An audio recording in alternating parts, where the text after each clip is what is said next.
Bom, assim que Dom João VI voltou para Portugal, seguindo as determinações da Revolução Liberal do Porto de 1820, ele deixa aqui no Brasil, né, o seu filho e herdeiro Dom Pedro como príncipe regente. Portanto, é o início da regência de Dom Pedro, é ele que vai governar o Brasil, né, no Senado do Reino Unido.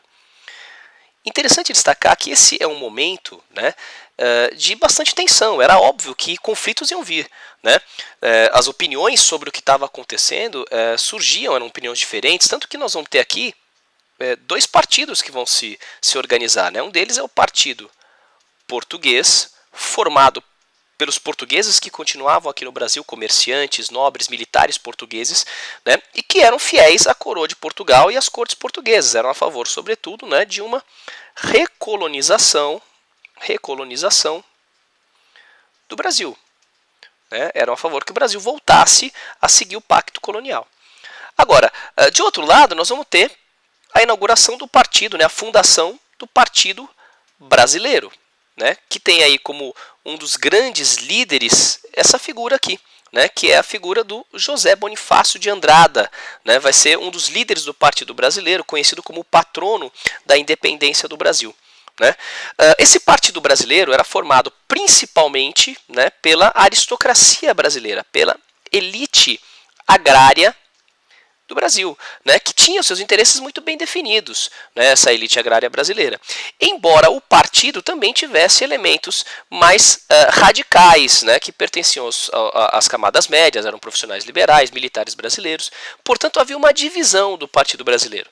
Né. Você tinha a ala mais conservadora, né, os conservadores, liderados principalmente pelo José Bonifácio, e você tinha, que era a galera que era monarquista, que era escravagista, latifundiária, né, e de outro lado nós vamos ter uma galera mais liberal, né, um pessoal mais liberal, liderados principalmente por um indivíduo chamado Gonçalves Ledo. Essa galera era republicana, abolicionista. Então, você perceba que a gente tem de um lado uma proposta de recolonização, do outro lado uma proposta de uma revolução republicana, liberal, abolicionista. E no centro, né, os principais líderes do Partido Brasileiro, que pretendiam um Brasil independente, porém monarquista, latifundiário, escravagista. Ou seja, a ideia era fazer a independência, mas fazer a manutenção das estruturas coloniais. Nós tivemos alguns acontecimentos que merecem destaque aqui. Né? O primeiro deles, o Dia do Fico. Né? No começo de 1822, no dia 9 de janeiro de 1822, né, Dom Pedro I recebeu um ultimato para voltar para Portugal, já que as cortes queriam recolonizar o Brasil. E ele decide ficar no Brasil. O Dia do Fico marca exatamente essa aliança inicial que Dom Pedro vai fazer com o Partido Brasileiro. Ou seja, Dom Pedro deixa claro que não vai ser a favor, que não vai colocar em prática a recolonização do Brasil, como os portugueses pretendiam. Então, o Dia do Fico marca isso. E aconselhado pelo José Bonifácio, por esse indivíduo aqui, aconselhado pelo José Bonifácio, o Dom Pedro I assina em março daquele mesmo ano, né, ele vai assinar o chamado Cumpra-se, né? Onde, o que queria dizer esse Cumpra-se? Estabelecia-se que todas as ordens, todas as regras vindas de Portugal seriam cumpridas no Brasil a partir da assinatura e aprovação de Dom Pedro. Ou seja, fica claro que o governo no Brasil é um governo do Dom Pedro. É ele quem governa. Mas o que é mais interessante e que vai acontecer no final, né, desse período aqui, acontece no dia 7 de setembro de 1822.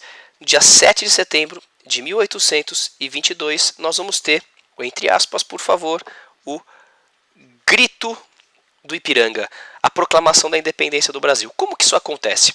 Fica claro para a gente que a independência já estava sendo construída. Fica claro que o governo já estava nas mãos de Dom Pedro. Era só uma questão de formalizar este processo. Né? E Dom Pedro já fazia várias viagens, viajava para Minas Gerais para conversar com a elite agrária do Partido Brasileiro de Minas, viajava para Santos para conversar principalmente com a família Andrada, da qual fazia parte o José Bonifácio, citado anteriormente, né, justamente para articular essa independência e como essa independência seria. Numa dessas viagens, ele estava indo para Minas, em seguida ia para Santos, chega uma outra carta advertindo Dom Pedro, né, de que as tropas portuguesas estavam vindo para o Brasil para pegá-lo à força, para recolonizar o Brasil à força. Ele não estava no Rio de Janeiro quando essa carta chegou. Quem recebeu essa carta foi sua esposa, Dona Maria Leopoldina, né, que mandou um mensageiro encontrar o Dom Pedro, né, que provavelmente naquele momento já estava indo para Santos, né, e entregar a carta para ele. O Dom Pedro foi encontrado, né, nas margens do riacho do Ipiranga, e ali ele recebe esse ultimato.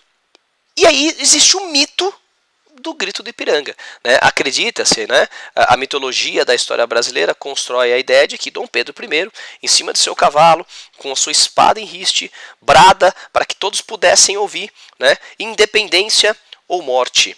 Mas o que era interessante é que naquele momento viajava Dom Pedro I, seu conselheiro, né? Um indivíduo chamado Chalaça, um ou dois soldados e um padre. Era um lugar inóspito, não havia ninguém para ouvir, portanto a ideia do Grito do Ipiranga é uma ideia muito mais construída do que histórica.